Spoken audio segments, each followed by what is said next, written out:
Hello, my name is George Arneson. I work in the Environment Agency's Devon, Cornwall and Isles of Scilly area. And I've been asked to talk today about how the UK funding model assists in delivering nature-based solutions, indeed whether it does do so. I'm going to break this down into three key parts as shown. A couple of general points to start with. Firstly, when we discuss funding, it's important that we consider not just the capital funding that we need to deliver a project, but also the revenue funding that we need to maintain it. So the first of these topics is explicitly about capital funding. The second is substantially about capital, but could be about revenue. And the third is specifically about revenue funding. Secondly, these three parts are in slightly different places at the moment. Our capital funding policy is well established and fairly stable. Partnership funding, particularly in the nature-based solutions arena, is dynamic and evolving. And landowner funding is something that is still on the future horizon. I think it's worth starting by saying that support for nature-based solutions is now firmly and explicitly embedded in both government policy and Environment Agency strategy. And this is clearly a very good foundation, and it's built on many years of evolutionary thinking and work that's gone on across our sector in response to the climate and biodiversity crises, and which we've all contributed to. So from a policy perspective, I think we're in a really optimistic place at the moment.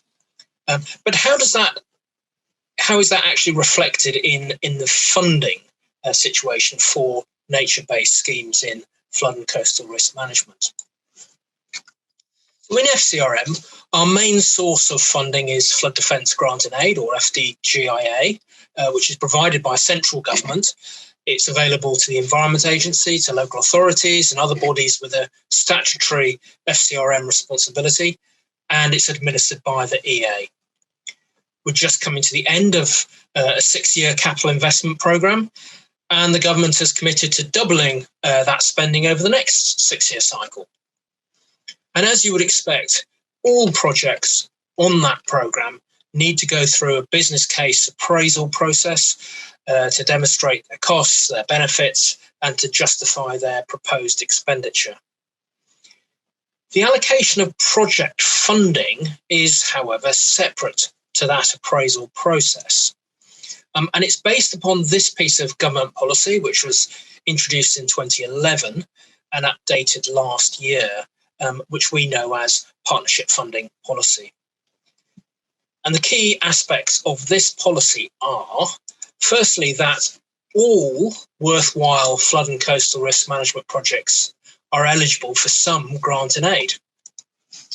The amount of grant and aid depends on the project's benefits and outcomes that it will deliver. It's not based on the project's costs. There is a formulaic calculation of eligible grant and aid based on a fairly simplistic quantification of the benefits or outcomes multiplied by fixed payment rates, and these are set by government to reflect government's priorities. And there are a number of different types of outcome which can be assessed. Finally and critically, where there is a gap between the amount of grant that a project is eligible for and the cost of that project, that gap needs to be filled with third-party contributions or partnership funding. So what does this mean for nature-based solutions? So in flood and coastal risk terms, the policy is fairly neutral when it comes to the type of solution. It treats a concrete wall in the same way as it treats a salt marsh, because it rewards benefits arising from the project rather than means of achieving them. The main grant categories are OM2 and 3, and these assess the change in risk to residential properties as a result of the project. And the challenge for nature-based solutions here can be the difficulty that NBS projects sometimes have in either quantifying that reduction in risk or demonstrating that it will be significant enough to move a property from one risk band to another, or showing that the risk reduction can be sustained for the duration of the scheme.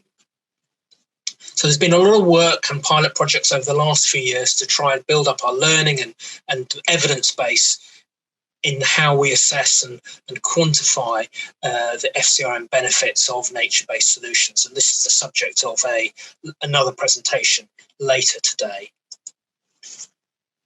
We can also secure grant and aid through outcome measure 4, which is for environmental improvements that are linked to FCRM projects. And this is a key potential opportunity for NBS projects. This category was strengthened last year and to support DEFRA's 25-year plan. And there are a range of environmental improvements which will attract grant. In the coastal environment, the key one is probably rewarding the creation of intertidal habitat. OM1 is a catch-all and acts as a means by which benefits which aren't specifically covered by OMs 2, 3 or 4 can still generate grant and aid.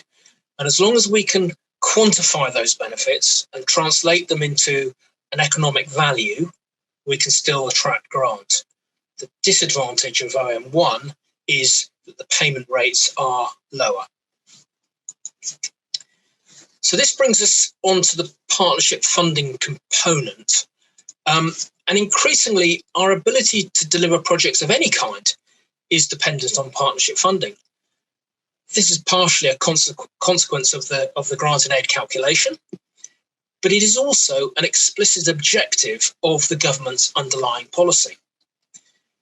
Not only does partnership funding increase the overall spend on FCRM, it encourages local decision-making, it stimulates partnership working, and it leads to more integrated and better solutions.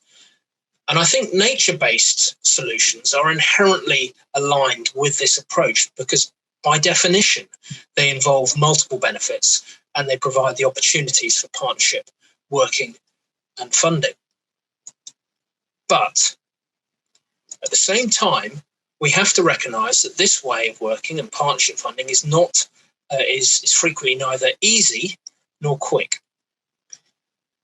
Availability of alternative funding streams are unpredictable, they're limited and they're finite. It's particularly acute at the moment when a decade of public sector funding pressure has been followed by the COVID pandemic, and a lot of our traditional funding partners have very little funding available.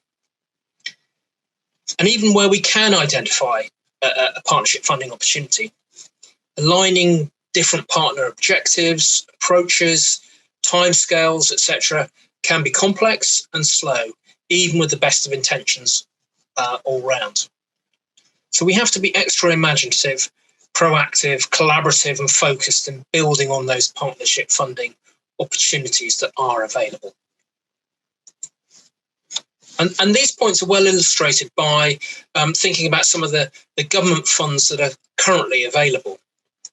So there are a lot of different funds being launched by the government at the moment to stimulate green growth in the economy and to support its environmental objectives. And no doubt there'll be more in the future. And the whole area of green finance is a rapidly developing sector. Now, some of these are potential partnership funding opportunities for nature-based solution projects.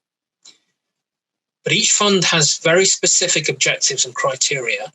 We have to work quite hard to align our project aims and needs with those criteria and objectives, and indeed with the partner organisation that we will need to work with to access them. So I'm just going to finish by quickly touching on the revenue funding. And one of the biggest features of projects with nature-based solutions is that they generally occupy a lot of land and involve a change in land use. And so the attitude of the landowner is absolutely critical to the successful delivery of their project. And once we may be able to secure capital funding to deliver the project through grant and aid or partnership funding, we also need some form of revenue funding to support it in two key ways. Firstly, to provide that landowner with a reliable income stream to replace whatever income they would currently generate from that land. And secondly, to pay for the long-term maintenance of the solution. And at the moment, these things are very difficult, and they can hold back nature-based projects. But the Environmental Land Management Scheme, the ELM scheme that the government is developing, could be a real game changer here, because its basic premise is to provide public money to landowners in return for the environmental and public goods that they provide. So although it is a few years away from full implementation, this is a potentially very exciting initiative, and it could make a huge difference to landowner appetite and support for nature-based solution projects. So, in summary, funding for nature-based solution projects in the UK, I think, is still relatively in its infancy, but it's in a dynamic and rapidly evolving arena. We do have a great policy foundation. We have a basic flood and coastal risk management capital funding model that is well established and stable, and it does provide funding for NBS projects if we can quantify and evaluate the benefits and outcomes that they provide in the way that's needed. Partnership working and partnership funding are critical elements of nature-based solution projects, even more so, I think, than for conventional schemes.